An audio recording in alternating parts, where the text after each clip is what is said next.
So hello entrepreneurs, कैसे हो आप लोग। मैं विनायक दुगर कैटलिस्ट भैया एंड आई होप आपका अलजेब्रा का पेपर बड़ा बढ़िया गया होगा। अब बारी है ज्योमेट्री की।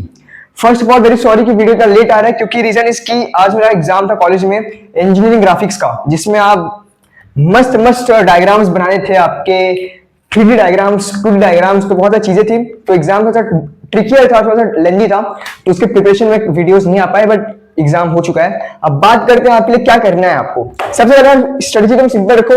जो बच्चा अलजेब्रा को तुम सीरियसली अच्छे से बेसिक से गया होगा, वो अलजेब्रा में मचा के आपको पता है, कोई फैंसी हॉट्स के पीछे भागने की जरूरत नहीं थी उन बच्चों को जिनका बेसिक्स क्लियर नहीं थे या थोड़ा सा प्रिपरेशन ऊपर नीचे था।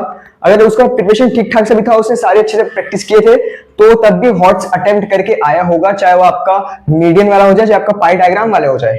अब बात करते हैं ज्योमेट्री में आपको क्या करना है। सबसे पहले सारे चैप्टर्स का बेसिक्स सम सॉल्व कर लो, यानी बेसिकली जितने भी आपके प्रैक्टिस सेट्स हैं, हर प्रैक्टिस सेट को समझो, किस प्रैक्टिस सेट में कौन सा कॉन्सेप्ट लगने वाला है। किसी में आपका जैसे सर्कल में आपके पास कॉन्सेप्ट्स बहुत सारे हैं, फिर आपका मेंसुरेशन में आपके पास एक तो पहला 7.1 में आपके फॉर्मुलास लगेंगे, 7.2 में आपके दूसरे फॉर्मुलास लगेंगे, एंड ये चलते रहेगा। सेम विद आपको कोऑर्डिनेट ज्योमेट्री, वो तो अच्छा लेंदी चैप्टर है, तो वो चीजें होंगी जो आपको हर प्रैक्टिस सेट को एटलीस्ट देख के जाना है, ताकि अगर उसके ऊपर से सम आए तो आप कर ले जाओगे, उसका टेंशन आप यहाँ पे कवर हो जाएगा, टेंशन मत लेना।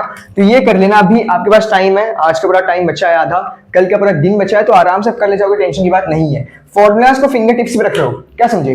देखो ये जो चैप्टर 5, 6, 7 देख रहे हो, सारे में फॉर्मुलाज हैं। ट्रिग्नोमेट्री में आपके फॉर्मुलाज अच्छे खासे हैं। पहले वो आपका टेबल हो गया, sin 90 का वैल्यू क्या होता है, cos 45 का वैल्यू क्या होता है, ये सब वैल्यूज आपको याद होना चाहिए। फिर trigonometric identities, sin cos theta cos theta equal to 1, फिर आपका 1 माइनस cos थीटा कितना होगा sin थीटा, फिर 1 प्लस sin थीटा। लाइक ये जितने भी आपके ट्रिग्नोमेट्रिक आइडेंटिटीज हैं आपको याद होनी चाहिए, आपके फिंगर टिप्स में होना चाहिए, ताकि वहां पे आप उसको पुट करके वैल्यू निकाल सको।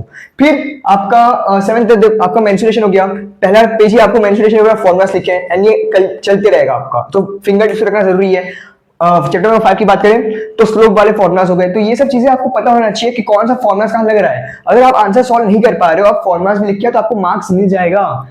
स्मार्ट गेम खेलो, समझे, तो ये क्लियर करो। फिर थ्योरम्स भी प्रैक्टिस करना। देखो थ्योरम थोड़े से इंपॉर्टेंट है, कुछ इंपॉर्टेंट थ्योरम्स का लिस्ट मैं आपको कल सुबह दे दूंगा कौन से करना है, बट फिलहाल में आप पहले ये जो आपके प्रैक्टिस सेट्स के क्वेश्चंस हैं उनको क्लियर करो, प्रॉब्लम सेट क्लियर करो, फिर आप थ्योरम के ऊपर जाना। बीपीटी कर लेना, थोड़ा सा इंपॉर्टेंट है, वो बहुत फेवरेट टाइप का होता है। साइक्लिक क्वाड्रिलेटरल आपका कर लेना, अगर जो बच्चे को भी एक बहुत एक्साइटनेस अभी करने का थ्योरम तो कर लिया। फिर एंगल बाइसेक्टर थ्योरम इतना खास नहीं है, बट करना है तो कर लेना, ये थ्योरम वाला क्लियर हो गया। फिर डू ऑल एक्टिविटी सम्स। देखो हर प्रैक्टिस सेट्स में एक्टिविटी सम्स नहीं होते, हर चैप्टर में आपके कुछ गिने गिने सम्स होते हैं एक्टिविटी के, तो मैं तो कह रहा हूं कि सारे एक्टिविटी सम प्रैक्टिस कर लो, ताकि कल एग्जाम में आता आपको वैल्यू पता रहेगा कैसे कैसे करना है। आपका टाइम बचेगा, 3 मार्क्स में 2 मार्क्स में टेक्स्ट बुक से सम आएगा एक्टिविटी का, इसलिए यहां से आप करो ताकि आपको इजी पड़े, वहां पे मार्क्स ना कटे। फिर आपका अगेन हॉट के पीछे मत भागना, ये फिर से आपका कैटलिस्ट ज्ञान है यार, पहले बेसिक्स क्लियर करो, फिर आप हॉट के पीछे भागना। पता नहीं कि भैया आपको कैसे बनाना है आपका टेंजेंट वाला सम, और आप भाग रहे हो आगे आगे, तो फिर गेम बिगड़ जाएगा, इसलिए हॉट्स क्लियर रखो, तब जब आपका बेसिक्स क्लियर होगा। तो पहले बेसिक्स क्लियर कर लो, फिर हॉट्स अपने आप क्लियर हो जाएगा। नेक्स्ट बात करते हैं आपका कैटलिस्ट स्पेशल शीट। देखो यार अलजेब्रा में 5 question as it is direct उस शीट से आ गया था, बट मेरा मेन मोटो था कि मैं आपको वो क्वेश्चंस दूं जिनको सॉल्व करके आप बाकी क्वेश्चंस को भी सॉल्व कर सकते हो अगर एज इट इज क्वेश्चन नहीं आया तो। बट लकीली अलजेब्रा में डायरेक्ट ही आ गया, तो और अच्छी बात की जो इस बच्चे ने सॉल्व किया होगा कैटलिस्ट शीट।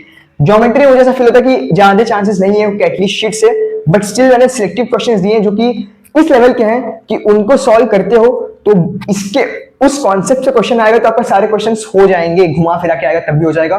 क्योंकि यार बोर्ड्स वाले थोड़ा सा अपना पैटर्न चेंज किए हैं। अगर आप देखो तो हॉट्स में आपका हमेशा ग्राफ आता था, कल हॉट्स में ग्राफ नहीं आया, वो आपका एक्टिविटी में पूछ लिए। हिस्टोग्राम आपका ग्राफ आपका हॉट्स में आता था, वो कल नहीं आया, आपका कल मीडियन आ गया। तो बोर्ड्स वाले हल्का सा गेम स्विफ्ट कर रहे हैं, तो आपको थोड़ा सा रेडी रहना है, क्योंकि अब उनका मजा आ रहा है, अब वो बोर्ड्स खेलने के मन में आ चुके हैं। भैया बहुत अच्छा पेपर अच्छा लिख के आया है, सारे अब थोड़ा सा उनके साथ खेला जाए, बट जो बच्चा प्रिपेयर किया वो मचा के आएगा, इससे कोई डाउट ही नहीं है। सो ये पूरा आपका हो गया स्ट्रेटेजी, आपकी ज्योमेट्री का बेसिक से है, कोई रॉकेट साइंस नहीं है। फिर कह रहा हूँ take baby steps and automatically will find कि your work are getting very easily. So same that's all, तब तक के लिए टाटा बाय बाय, 115 इपॉक्सी पेंटेन। कल मैं आपके लिए कैटलिस्ट शीट अपलोड कर दूंगा, और कुछ चीज बचेगा तो मैं आपके लिए वीडियो लेके आऊंगा। चलो अच्छे से पढ़ाई करते रहो।